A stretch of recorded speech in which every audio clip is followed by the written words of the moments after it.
Dominic Roque nagsalita na sa estado ng relasyon nila ni Catherine Bernardo. Sa kasalukuyan, ang balita ay patuloy na kumakalat tungkol kay Dominic Roque na umano'y tuluyan ng nanliligaw kay Catherine Bernardo matapos ang kanyang paghihiwalay kay Bea Alonzo. Isang malaking usap-usapan sa industriya ng showbiz ang inilabas ni OG Diaz sa kanyang channel, kung saan tinanong niya si Dominic Roque kung totoo nga bang nanliligaw na ito kay Catherine Bernardo. Ang pagtatanong ni OG Diaz ay nagbigay daan sa maraming spekulasyon at interes mula sa mga taga-suporta ng dalawang kilalang personalidad.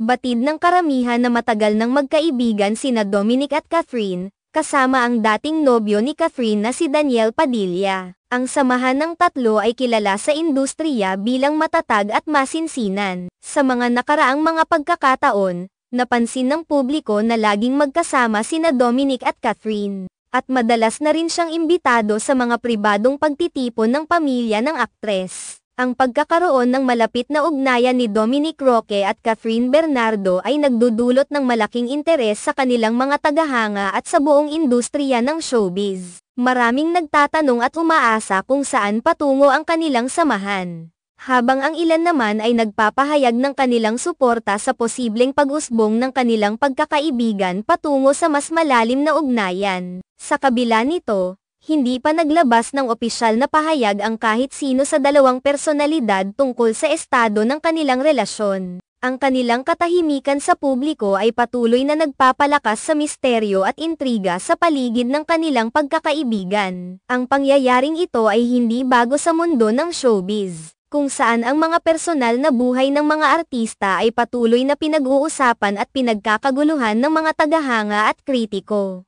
Ito ay bahagi ng kanilang propesyonal na buhay na kasama ang pagpapasya at pagpapalit ng personal na relasyon sa harap ng publiko. Habang ang mga detalye ng kanilang ugnayan ay nananatiling pribado, patuloy pa ring lumalabas ang mga balita at mga larawan na nagpapatunay sa pagiging malapit ng dalawa.